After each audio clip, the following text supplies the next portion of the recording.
She's gone from being a vilified royal mistress to the woman who will now shape the future of the monarchy, Camilla Parker Bowles.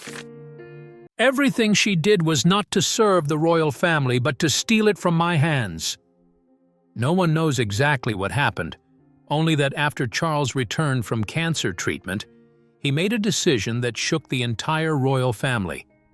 During a review of investment funds and charitable organizations, 15 mysterious patronage accounts under Queen Camilla's name were discovered without official approval records, and the funds were known to have flowed into shell companies. Following the announcement of an investigation, strange events followed. Accounting data vanished, auditors were replaced, and a royal secretary mysteriously disappeared. While the palace remained silent, rumors spread rapidly. The king's illness had returned, and the queen was temporarily taking charge. But when Charles reappeared with a confidential report, everything shifted. Amid the cold, damp walls of the palace, only one question lingered, unanswered. Is there enough room on the throne for two people vying for power? In the early days of 2025, the atmosphere at Buckingham Palace seemed heavier than ever. King Charles III, after battling cancer for months, finally returned to the palace. He stepped out of the royal car, weary, his hair whiter, his skin pale beneath a long cloak. Yet in his eyes there still flickered an indomitable strength. The British public, through the lens of the media, saw a king no longer youthful, but still exuding regal authority, ready to face new challenges. Just days after his return, King Charles ordered an emergency meeting at Buckingham Palace. The grand meeting room, adorned with ancient paintings and sparkling crystal chandeliers, became the stage for a historic decision. Seated at the head of the table, holding a gold fountain pen, his voice slightly hoarse but resolute, he declared, "I have spent too much time thinking about the future of the royal family. Now is the time to clean things up. I order a full review of all investment funds, charitable organizations, and royal patronages. Not a single penny should be unaccounted for. We must rebuild our image and regain the trust of the people." The royal advisors bowed their heads, but the atmosphere in the room grew tense. In the detailed review list, among hundreds of patronages, 15 accounts under Queen Camilla's name unexpectedly surfaced. These were tied to charities for education, healthcare, and animal welfare, fields Camilla frequently championed. Strangely, there were no official approval records from King Charles or the Royal Council. They seemed to have appeared out of nowhere, with funds flowing into unclear accounts. King Charles skimmed the documents, his face flushing with anger. He slammed his hand on the table, the sound reverberating, startling the advisors. "What is this? Where did these patronages come from? No signature of mine, no approval from the council. I will not allow the royal family to be tarnished by such shady dealings." His voice trembled, not just from his frail health, but from deep disappointment. He had trusted Camilla, the woman who stood by him through countless storms, but now doubt crept into his heart. The meeting ended in heavy silence. King Charles announced an immediate investigation, witnessed by the entire royal family. Buckingham Palace sank into a gloomy atmosphere, like a storm was brewing, ready to sweep everything away. Queen Camilla, upon hearing the news, was at Clarence's house. She sat by the window, holding a steaming cup of English tea, but her eyes were no longer calm. A forced smile masked her rising anxiety. "Charles, what are you doing? Do you think you can defeat me?" she whispered to herself. She knew this was not just a simple audit. It was the start of a war for the throne, where trust and power would be tested to the core. As fog enveloped London's ancient streets and Big Ben's chimes echoed in the distance, Queen Camilla entered Clarence House with heavy steps. She slammed the door to her study, drawing the curtains to block any prying eyes. Camilla was no weak woman. She had survived countless scandals, from being a shunned mistress to a recognized queen. But this time, King Charles's announcement struck at her greatest vulnerability: finances. She sat in a luxurious leather chair, her hands trembling as she unlocked a secret drawer containing financial records only she knew about. The fragile papers, filled with numbers and forged signatures, now stood as vivid evidence of her long-term plan. The 15 royal patronages were not the result of chance or goodwill. They were the outcome of a sophisticated scheme Camilla had orchestrated for years while Charles was preoccupied with royal duties, and she quietly consolidated her power. During Charles's cancer treatment, months when he lay in hospital, frail and isolated, she seized the opportunity to siphon royal funds. The patronages under her name, from rural education support to wildlife conservation programs, were mere fronts for funds funneled into personal accounts. Millions of pounds were cleverly redirected through intermediary banks in Switzerland and the Cayman Islands, invested in personal real estate, PR campaigns to boost her image, and even a contingency fund for a future without Charles. "I'm just protecting myself," she told herself. But deep down, she knew this was a dangerous game of power where one misstep could lead to ruin. She skimmed the documents, her heart pounding as she realized there was a leak. Someone had tipped off Charles, perhaps a trusted advisor she once relied on, or worse, a spy from Buckingham Palace. Fear mixed with anger surged within her, her hands clenching until they turned pale. "I can't let everything collapse now," she muttered, her voice fierce. Camilla was not one to sit idly and wait for defeat. She was a warrior in the palace game. She acted swiftly, calling her most trusted aide, a middle-aged man named James, who had been with her since her days in Wiltshire. "James, listen carefully. We need to erase the traces. Start with the intermediary bank transactions. Move everything to a new channel. Use high-level encryption. Leave no traceable evidence." James, from the other end of the line, sounded nervous. "Ma'am, this is very risky. If we're caught..." But Camilla cut him off, her voice icy. "Do it now! I have no time for hesitation." Within hours, data deletion orders were executed. She watched on her laptop screen as lines of code ran, wiping transaction histories clean. But it wasn't enough. She needed to control the royal audit team working under Charles's orders. She thought of a young accountant, Sophia, whom she had once helped advance her career. A quick call, laced with promises of promotion and hefty rewards. "Sophia, I need you on the audit team. Falsify the data. Make those patronages look legitimate. You'll be well rewarded." Sophia agreed, her voice eager, unaware she was being drawn into a dangerous spiral.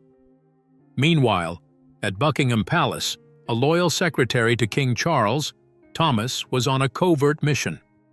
Tasked by Charles to monitor Camilla, he carried a small recorder hidden in his vest pocket.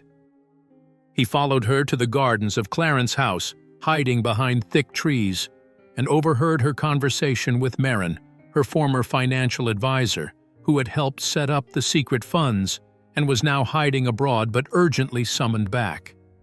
Marin's hoarse voice came through the speakerphone. "Ma'am, those 15 patronages are a huge risk. We've siphoned too much from the royal funds. If Charles digs deeper..." Camilla interrupted, her voice seething. "Marin, shut up. I know what to do. We'll cover it all. Move the remaining funds to an account in Scotland. Use a media company as a front. Don't let Charles know about the plan to replace him." The conversation revealed how she exploited Charles's illness to consolidate power. Thomas recorded it all, his heart racing with excitement. This was damning evidence, enough to turn the tide. Camilla ended the call, feeling slightly relieved. She leaned back in her chair, closing her eyes to dispel her fears. Unbeknownst to her, every move was being closely watched. From hidden cameras in Clarence House to undercover agents sent by Charles, her actions were documented. Thomas slipped away in the dark, carrying the precious recording, ready to deliver it to the king. The air in London grew heavier, with drizzle beginning to fall, signaling an impending storm. On the surface, Buckingham Palace seemed calm, but beneath, a silent war was brewing. King Charles held a preliminary audit report, pages thick with numbers and charts, but what caught his attention were the suspicious gaps. Much of the accounting data had been erased, as if someone deliberately wiped the traces. Auditors sent to investigate were suddenly replaced with new faces, ones Charles suspected were linked to Clarence House, where Queen Camilla resided. "This is no coincidence," Charles whispered to himself, his voice hoarse with fatigue but resolute. He gripped the report, anger rising in his chest. He had trusted Camilla for years, seeing her as a partner through scandals and illness. But now, these signs pained him with the realization that his trust may have been exploited. "She thinks I'm too weak to notice?" He stood, walking to the window, gazing at the lush royal gardens. London bustled outside, but within him, a storm was forming. He knew he needed to act and needed reliable allies. Without hesitation, Charles summoned Princess Anne, his sister, the strongest woman in the royal family, known for her bluntness and duty. Their meeting took place secretly at Windsor Castle, far from prying eyes. Anne arrived at dusk, stepping into the small meeting room where Charles waited, her face worried but resolute. "Anne, you're here," Charles said, his voice warm yet emotional. He gave her a rare hug, a gesture revealing a king's vulnerability. "Charles, you look exhausted." "But I know you didn't call me to complain," Anne replied, sitting at an ancient wooden table. She was the only royal who dared speak to him frankly. Charles nodded, sliding the report toward her. "Read this. Data erased, staff replaced. I suspect Camilla is behind it. She's hiding something with those 15 patronages." Anne skimmed the documents, her face growing grim. "I've suspected her for a while. Camilla's always been clever, but this time she's gone too far. We must act." They quickly devised a plan. "I'll form a covert investigation team," Charles declared, his eyes sharp with calculation. The team would operate independently of Clarence House, avoiding Camilla's interference. Anne would lead, supported by independent financial experts, MI5 agents loyal to the crown, and a few trusted advisors. The meeting stretched into the night, mapping out steps, tracking bank transactions, reviewing secret records, and using surveillance technology to follow the trail. To outmaneuver Camilla, Charles played a bold move, feigning serious health decline. He withdrew from public duties, cancelled royal meetings, postponed charity events, and appeared briefly, leaning on a cane, looking frail. The British media ran with it. King Charles exhausted post-cancer treatment? Time to abdicate? Camilla, at Clarence House, read the headlines with a discreet smile, believing her plan was succeeding, that Charles was too weak to lead. "He's fading," she whispered to her aide, feeling power shift to her hands. She ramped up public appearances, smiling radiantly at charity events, as if she were the royal family's new pillar. But in secret, Charles worked tirelessly. From his private room at Windsor, he directed the investigation, tracing funds from Switzerland's intermediary banks, where transactions were cleverly hidden. "We found it," an expert reported via secure call. The funds from the 15 patronages led to Camilla's private accounts, then periodically to a secret fund she established, named the Heritage Protection Fund, sounding noble but serving as her tool for control. The money flowed to a Scottish media company producing articles, videos, and PR campaigns to elevate Camilla's image, from portraying her as the strong woman beside the king to sentimental stories about their marriage. The team uncovered more. The Scottish company not only boosted Camilla's image, but spread subtle rumors undermining Charles, especially during his treatment. "She's building her own empire," Anne reported to her brother, her voice trembling with anger. They traced Marin, Camilla's former advisor, hiding in a remote French villa. Through bank transactions, they found his trail. "He's the key," Charles said, his heart racing with excitement and pain.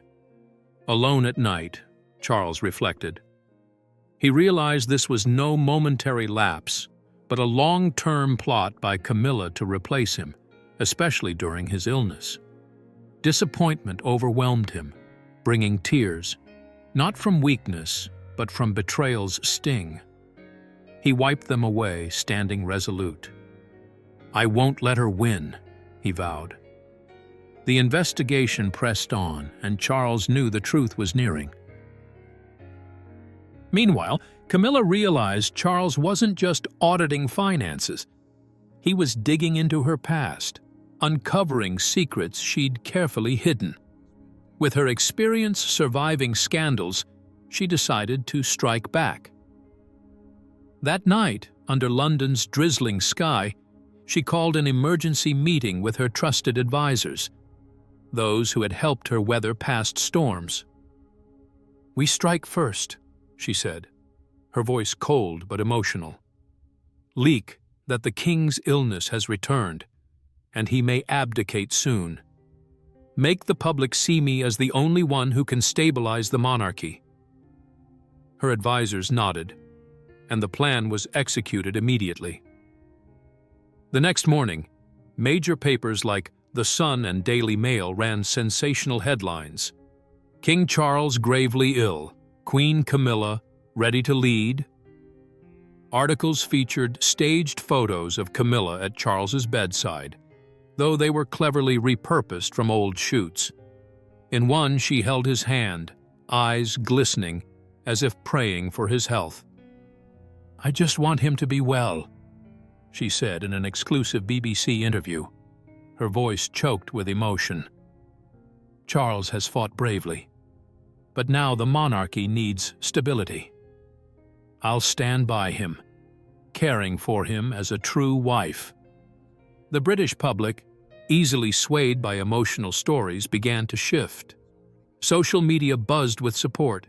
"Camilla is wonderful, the real pillar. Charles should rest. Let her take charge." But Camilla's counterstrike didn't stop at media. She knew the real battle was behind the scenes, where numbers and records could decide her fate. With years of cunning, she contacted James, who owed her a favor from her days as a duchess. "James, I need your help," she said over an encrypted phone, her voice persuasive. "Forge records for those 15 patronages. Prove they're legitimate. Emergency funds for the monarchy." James hesitated, but promises of a higher position and hefty sums won him over. Within days, documents were expertly altered, transactions labeled legitimate, backed by forged receipts. The next day, at a grand charity gala at Clarence House, Camilla appeared in an elegant blue dress, her radiant smile masking inner anxiety. "Today we raise funds for health care, a cause my husband, King Charles, always cared about," she said, her voice trembling as she mentioned him. Guests applauded, and the event's images spread widely. Behind the scenes, she whispered to a friendly journalist, "Charles is weakening, but I won't let the monarchy fall." Rumors grew, isolating Charles further. At Buckingham Palace, Charles felt the mounting pressure. Alone in his study, he held a newspaper headlined, "Queen Camilla, the strong woman saving the monarchy." Pain spread through his chest, not just from illness, but from betrayal. "Camilla, you've gone too far," he whispered, eyes red. Some royals began doubting him, and public polls showed waning trust in Charles, while Camilla was hailed as a heroine. Yet Camilla wasn't entirely at ease. She knew Charles was still investigating, and Marin, her former advisor, could be a weak link. In a sleepless night, she called him in France. "Stay silent, and I'll protect you." But Marin's shaky voice worried her. She bolstered security, hiring more guards and monitoring calls. "This is a fight for survival," she told herself, her heart racing. Weeks of silence left London holding its breath. Windsor Castle was shrouded in tension, drizzle cloaking it like a storm's omen.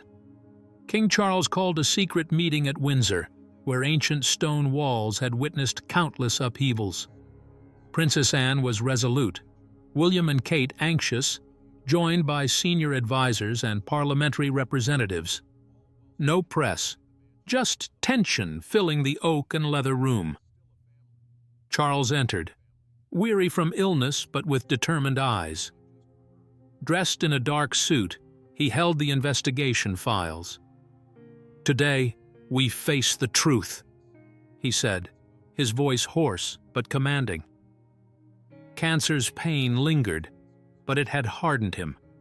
He recalled nights tracing funds, uncovering Camilla's secrets. His heart pounded with anger and disappointment. The woman he loved was now his enemy.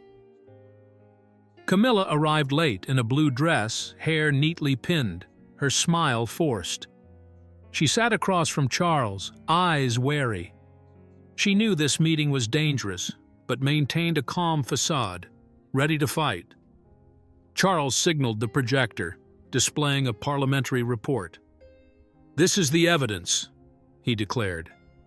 Documents showed millions from the 15 patronages flowing to Camilla's secret fund, then to a Scottish media company. The numbers were clear. Swiss accounts, forged invoices. "This money wasn't for charity," Charles said, his voice trembling with emotion. "It was to build her personal image, bribe the media, and undermine me." The room was stunned. Anne gripped her chair, face flushed with anger. William glanced at Kate, then supported his father. Advisors whispered in disbelief, but the shock deepened when Charles played a recording. Camilla's voice echoed, "Marin, weaken the king. This is our chance to take control. Siphon the patronages, divert to private funds." Her mocking laugh chilled the room, undeniable proof. Camilla paled, standing, her trembling hand pointing at the screen. "Fabricated! I was protecting royal assets." Her voice rose, tears streaming. She spoke of her devotion to Charles, pleading for support. Charles shook his head, eyes red from betrayal. The door opened. Marin, who had been hiding in France, entered, escorted by agents. He looked at Camilla, voice remorseful. "I can't stay silent anymore." Marin revealed Camilla's plan to replace Charles if he didn't survive his illness. The secret fund was to buy allies, control the media, he said, presenting emails and texts as evidence. The royal family was stunned. Camilla collapsed into her chair, hands covering her face, trembling. "Why did you betray me?" she whispered, voice breaking. Charles approached, offering no comfort. "You betrayed me, and the monarchy. The meeting ended in chaos.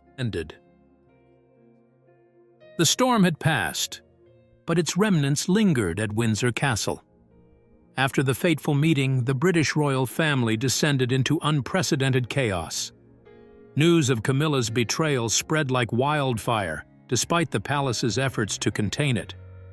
Major newspapers ran sensational headlines, with newscasters delivering dramatic reports, as if narrating a classic tragedy. In London's grey rain, King Charles III stands at a historic crossroads. Can he rebuild public trust, or will the monarchy forever bear the scars of these exposed secrets? Though victorious in confronting Camilla, Charles felt no joy. Alone in his Buckingham Palace study, under dim golden light, his wrinkled face reflected the toll of his ordeal. Cancer had drained his strength, but Camilla's betrayal wounded his heart more deeply. He held a photo from their wedding day, her smile radiant beside him in summer sunlight. "Why, Camilla?" he whispered hoarsely. But he quickly stood, resolute. "The monarchy cannot fall because of one person's selfishness," he told himself, clenching his fist. The next day, Charles issued an unprecedented decree. Queen Camilla was required to withdraw from all public duties, citing health concerns. She was sent to Sandringham, an isolated estate in Norfolk, to live in temporary seclusion. Though officially announced gently, the decision sparked speculation. Buckingham Palace remained silent, neither confirming nor denying, letting the public draw conclusions. But everyone understood this was a veiled punishment. Camilla, though still queen in title, had lost the power she once wielded. At Sandringham, Camilla lived in haunting silence. The vast estate, surrounded by forests and whistling winds, mirrored her loneliness. By the fireplace, staring at flickering flames, she held a glass of red wine. "Where did I go wrong?" she asked herself, her eyes empty. Her days of crafting a devoted wife image were gone. She recalled the Windsor meeting, her own voice in the recording exposing her schemes. Tears fell, not to persuade, but from belated regret. She wrote a letter to Charles begging for a chance to explain, but never sent it. She knew he wouldn't forgive her. Meanwhile, Charles prepared a bold move to regain public trust. He attended a memorial ceremony at Trafalgar Square, honoring fallen British soldiers. London's rain poured, soaking his royal cloak. He stood alone on a platform, no umbrella, no guards, just him and the rain. The drenched crowd stood silently, captivated by a resilient king defying illness and betrayal. His voice echoed through speakers. "The monarchy is not stone walls or golden crowns. It is your trust, our duty to the nation. Today, under this reign, I pledge that trust will never be stolen." His words touched thousands. Cameras captured him standing tall, silver hair soaked, eyes blazing with conviction. The image went viral, a symbol of a king reclaiming power by exposing deceit around the throne. International media praised him, King Charles, guardian of the crown in the storm. Yet behind the glory, Charles carried personal pain, memories of happier times with Camilla now mere echoes. Within the royal family, Princess Anne and Prince William took on larger roles to support Charles. Anne, with her strength, became his closest advisor, restructuring royal funds. William and Kate, with their youthful appeal, handled public events to bolster trust. But all knew Camilla's scandal left lasting scars. Advisors whispered about stripping her title, but Charles hadn't decided. He wanted her to reflect, but didn't want prolonged instability. The rain at Trafalgar ceased, leaving a gray but calm sky. Charles stood silently, gazing at the horizon where faint light emerged. He knew the road ahead was challenging. The monarchy needed time to heal, and he, above all, had to lead. The BBC's evening broadcast closed with a somber voice. Under the reign, King Charles stood as a symbol of resilience. But the question remains, can the monarchy overcome its dark past to step into the light? What are your thoughts on King Charles's decision to publicly reveal the truth about Queen Camilla's patronages and order her withdrawal from public duties? Is he demonstrating the necessary resolve of a king to protect the monarchy? Or is this action too harsh toward his wife? Share your thoughts with us in the comments section. Remember to like, share, and subscribe for more. Also, click the next video showing on your screen. You will enjoy it.